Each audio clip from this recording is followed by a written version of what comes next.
Kita semua selamat pagi, perkenalkan nama saya Pascaria Teofani Baru Sendiri Melala dari kelas 2AD dengan NPM 2214-298. Di sini saya akan membawakan presentasi dengan judul Pendidikan Anti Korupsi. Pertama, apa itu korupsi? Korup artinya buruk, suka menerima uang suap atau sogok, memakai kekuasaan untuk kepentingan diri sendiri. Koruptor adalah orang yang melakukan kegiatan korupsi. Dan korupsi adalah kejahatan luar biasa atau extraordinary crime, atau perbuatan busuk seperti penggelapan uang, penerimaan uang sogok, dan sebagainya yang merugikan dan dampaknya sangat luar biasa.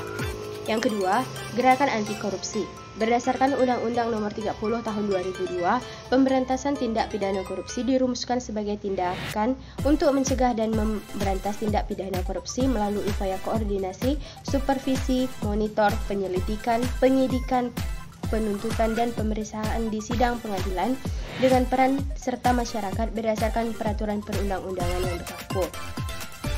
Berdasarkan Undang-Undang Nomor 30 ini, menyiratkan bahwa upaya pemberantasan korupsi tidak akan pernah berhasil tanpa melibatkan 3 unsur utama, yaitu pencegahan, penindakan, peran serta masyarakat dalam pemberantasan korupsi. Pentingnya pendidikan anti korupsi.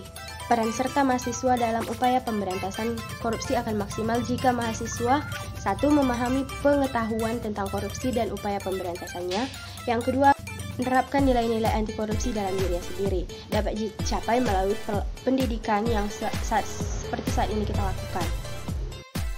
Yang ketiga, tapi mengapa pendidikan anti korupsi?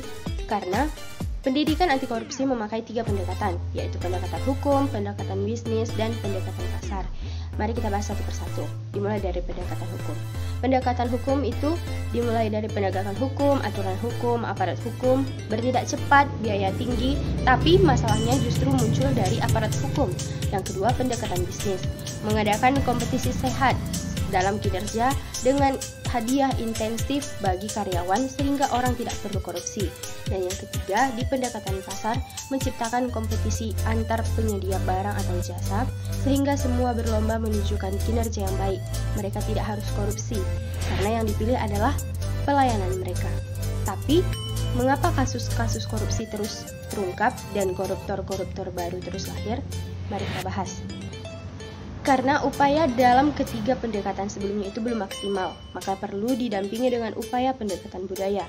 Pendekatan budaya yaitu membangun dan memperkuat sikap anti korupsi individu melalui pendidikan. Cenderung membutuhkan waktu yang lama untuk melihat keberhasilannya. Biayanya tidak besar, tapi hasilnya akan berdampak dalam jangka waktu yang panjang. Itu adalah pendidikan, pendekatan dalam mencegah korupsi. Yang keempat adalah peran mahasiswa dalam sejarah perjalanan gerakan anti korupsi.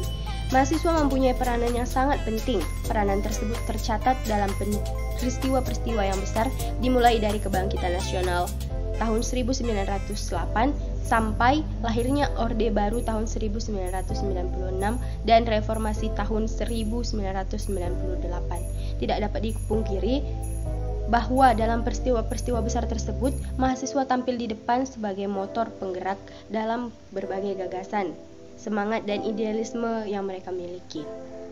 Yang kelima adalah keterlibatan mahasiswa dalam gerakan korupsi. Pada dasarnya dapat dibedakan menjadi 4 wilayah, yaitu adalah di lingkungan keluarga, di lingkungan kampus, di masyarakat sekitar, dan di tingkat nasional atau internasional. Baik, kita mulai dari lingkungan keluarga. Kegiatan tersebut dapat berupa melakukan pengamatan terhadap keluarga kita sendiri. Misalnya, apakah penghasilan orang tua kita tidak berasal dari tindak korupsi? Apakah orang tua tidak menyalahgunakan fasilitas kantor yang menjadi haknya? Apakah di antara anggota keluarga yang menggunakan produk-produk bajakan seperti lagu, software, tas, sepatu, dan sebagainya? Jika ada keluarga kita yang seperti itu, maka hendaknya kita menasihati mereka. Yang kedua adalah dari lingkungan kampus. Keterlibatan mahasiswa dalam gerakan anti korupsi, lingkungan kampus dapat dibagi ke dalam 2 wilayah, yaitu untuk individu mahasiswanya sendiri dan untuk komunitas mahasiswanya. Untuk konteks individu, seorang mahasiswa diharap dapat mencegah agar dirinya sendiri tidak berperilaku koruptif dan tidak korupsi. Sedangkan untuk konteks komunitas, seorang mahasiswa diharapkan dapat mencegah agar rekan-rekannya semua tidak melakukan korupsi di area kampus.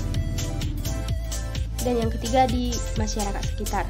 Hal yang sama juga dilakukan oleh mahasiswa atau kelompok mahasiswa untuk mengamati lingkungan di lingkungan masyarakat sekitar. Misalnya, apakah kantor-kantor pemerintahan menjalankan fungsi pelayanan kepada masyarakat dengan sewajarnya, seperti pembuatan KTP, SIM, KK, laporan kehilangan, pelayanan pajak, apakah biaya yang diperlukan untuk pembuatan surat-surat atau dokumen tersebut wajarkah dalam jumlah tersebut yang resmi diumumkan secara transparan sehingga masyarakat umum tahu, atau itu hanya sebagai mainan dalam pemerintahan tersebut.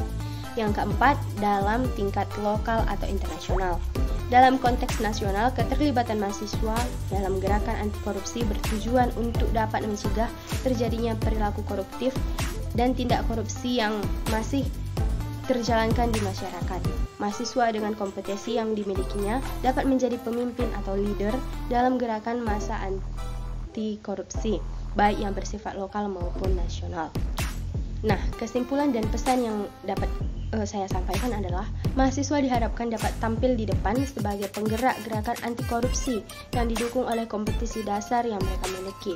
Kita sebagai mahasiswa harus menjadi garda terdepan untuk pencegahan anti korupsi agar tidak melebar kemana-mana. Karena kita diharapkan mampu menjadi agen perubahan, mampu menyuarakan kepentingan rakyat, mampu mengkritisi kebijakan-kebijakan yang koruptif. Hanya itu dari saya sampaikan terima kasih. Cegah korupsi lebih baik daripada memberantas korupsi. Sekian, terima kasih.